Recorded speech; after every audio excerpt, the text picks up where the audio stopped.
अस्सलाम वालेकुम दोस्तों। Fair value gap forex trading में सबसे ज्यादा ताकतवर स्ट्रेटेजी है। यही हिकमत अमली मुझे मेरे करियर में कई मुनाफा बख्श ट्रेड्स तक ले गई है।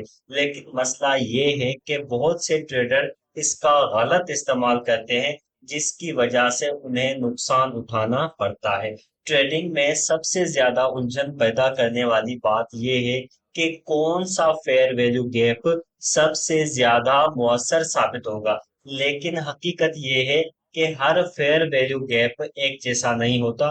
कुछ गैप्स का मुनाफा बख्श साबित होने का इम्कान दूसरों की निस्बत कहीं ज्यादा होता है। इस वीडियो में मैं आपको वो खुफिया तरीके बताऊंगा जिससे आप पहचान सकेंगे कि कौन सी फेयर वैल्यू गैप्स कामयाबी के ज्यादा इम्कानात रखती है।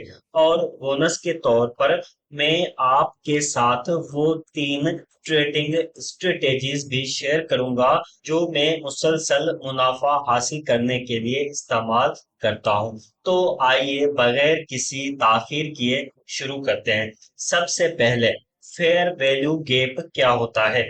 फेयर वैल्यू गैप एक चार्ट पर ऐसा मंजर होता है जहां कीमत एक सिमत पर तेजी से हरकत करती है, जिससे कैंडल स्टिक पर एक गैप बन जाता है। अक्सर कीमत बाद में उसी गैप की तरफ वापस खींची चली आती है, जैसे किसी मकनातीस की तरफ, ताकि वो दोबारा टेस्ट या फिल कर सके। ट्रेडर भी उस गैप पर पोजीशन लेने की कोशिश करते हैं, क्योंकि कीमत आम तौर पर वहां से दोबारा उछलती है। फेयर वैल्यू गैप को कैसे ड्रा करें।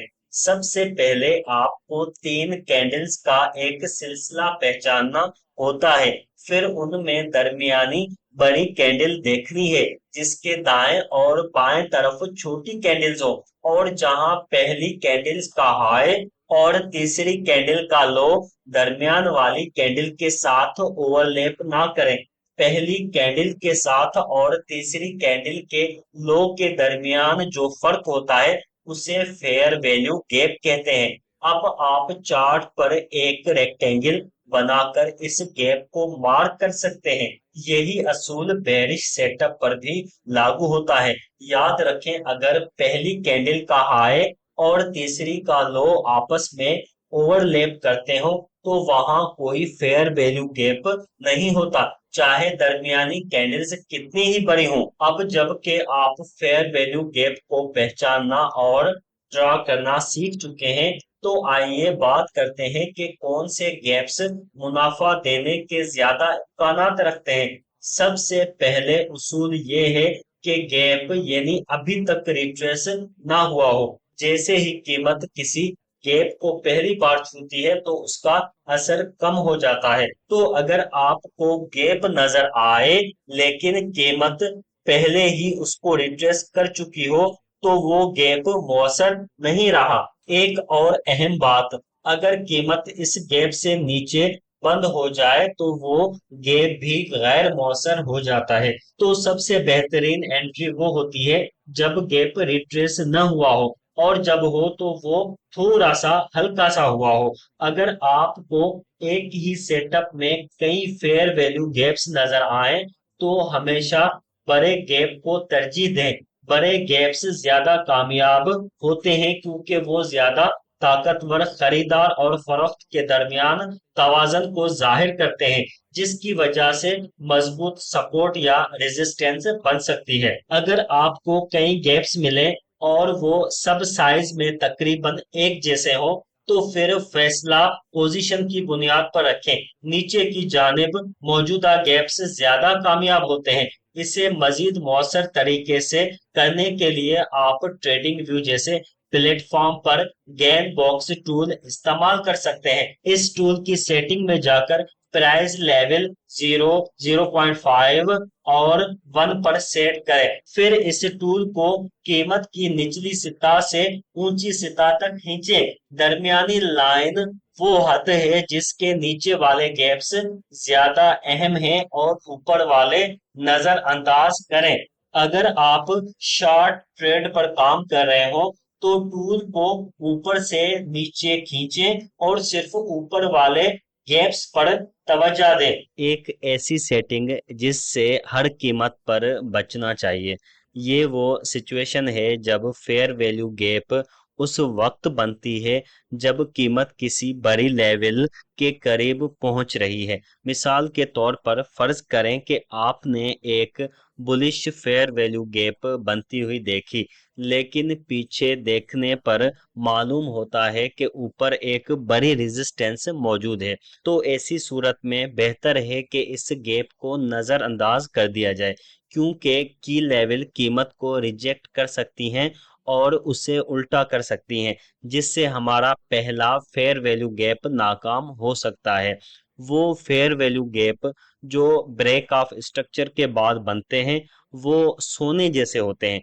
अगर आप इन गैप्स को पहचानने में कामयाब हो जाएं, तो उनकी विन रेट दूसरे सेटअप के मुकाबले में बहुत ज्यादा होती है। तो ब्रेकआउट स्ट्रक्चर क्या होता है? जब मार्केट अप ट्रेंड में हो और कीमत किसी पिछली हाई को तोड़ दे तो उसे ब्रेक ऑफ स्ट्रक्चर कहा जाता है। पहला हाई वो होता है जहां कीमत थोड़ा ऊपर जाकर डिप करे और फिर दोबारा ऊपर जाए। ये डिप से पहले जो पॉइंट होती है उसको प्रीवियस हाई कहा जाता है।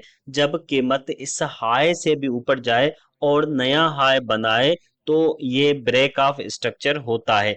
इस तरह डाउन ट्रेंड में अगर कीमत पिछले लो से नीचे चली जाए तो ये भी ब्रेक ऑफ स्ट्रक्चर कहलाती है। अब अगर किसी गैप का बनना ब्रेक ऑफ स्ट्रक्चर के करीब या फौरन बाद हो तो ये एक हाई प्रोबेबिलिटी सेटअप का इशारा होता है। ऐसी सूरत हाल में कीमत के वापस उस गैप तक आने और वहां से बाउंस करने के इम्कानात बहुत ज्यादा होते हैं।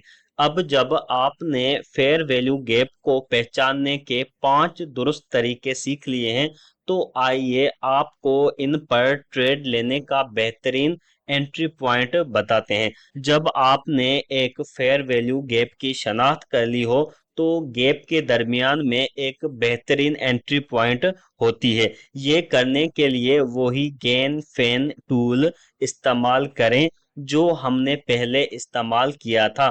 उसे गैप के लो से हाई तक ड्रैग करें। दरमियानी पॉइंट आपका एंट्री पॉइंट होगा। अब इंतजार करें कि कीमत वापस आए और इस पॉइंट मिड को टच करे। जैसे ही ऐसा हो आप ट्रेड में दाखिल हो सकते हैं, यानी बाय पोजीशन खोलें। स्टॉप लॉस आप गैप के ब्रेक पॉइंट या इनवैलिडेशन पॉइंट पर रखें।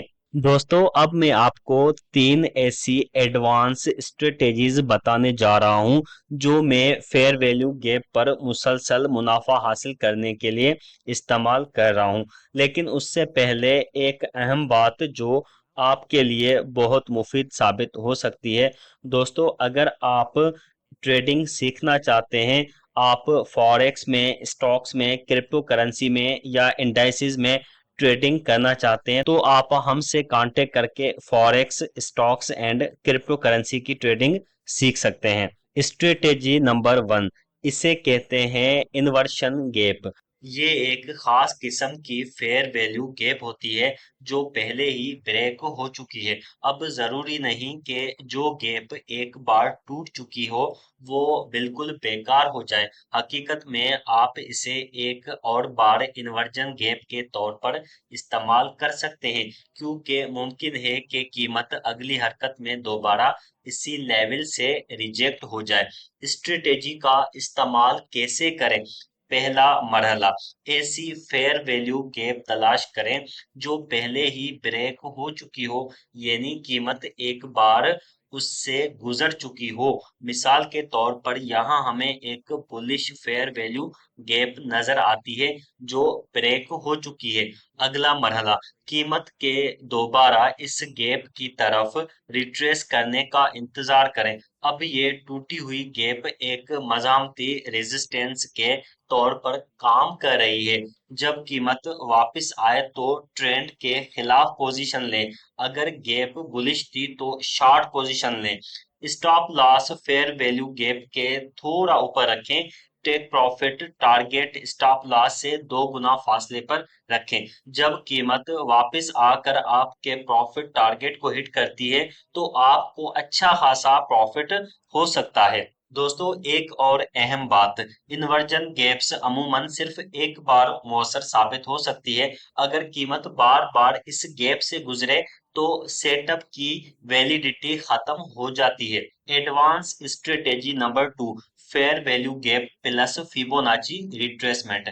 इस स्ट्रेटेजी में हम फेयर वैल्यू गैप्स को फिबोनाची रिट्रेसमेंट टूल के साथ इस्तेमाल करते हैं। अगर आपको मालूम नहीं तो फिबोनाची रिट्रेसमेंट एक मकबूल इंडिकेटर है जो लाइनों के जरिए मुमकिना सपोर्ट और रेजिस्टेंस की लेवल को जाहिर करता है।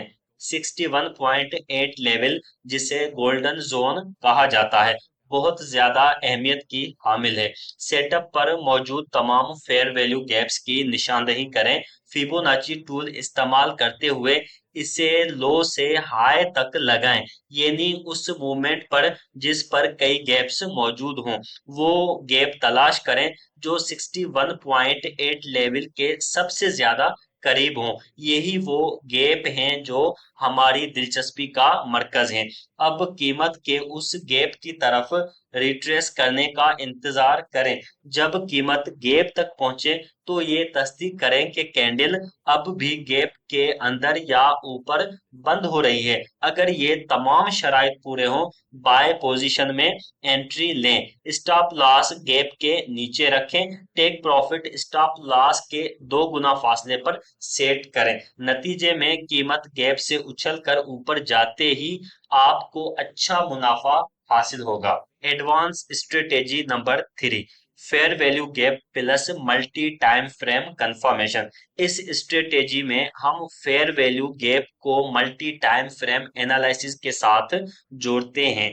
पहले एक बड़ा टाइम फ्रेम मुंतखब करें, जैसे कि 4 घंटे का टाइम फ्रेम। अब 200 पीरियड ईएमए इंडिकेटर इस्तेमाल करते हुए लॉन्ग टर्म ट्रेड की शनाख्त करें। अगर कीमत ईएमए से ऊपर है तो सिर्फ बुलिश गैप्स पर तवज्जो दें। अगर कीमत ईएमए से नीचे है तो सिर्फ बेरिश गैप्स तलाश करें। अगर ट्रेड बेरिश है तो हम बेरिश फेयर वैल्यू गैप देखते हैं, जैसे एक बड़ी सुर्ख कैंडल जिसके दोनों तरफ दो छोटी कैंडल्स के दरमियान गैप मौजूद हो। चूंकि कीमत ने अभी तक इस लेवल को दोबारा टेस्ट नहीं किया, इसलिए ये गैप अभी तक गैर मुमकिना है और यही चीज इससे एक मुमकिना ट्रेड सेटअप बनाती है। अब हम कीमत के फेयर वैल्यू गैप तक रिट्रेस करने का इंतजार करते हैं। जब कीमत वहां तक पहुंच जाए तो हम एंट्री की तैयारी करते हैं,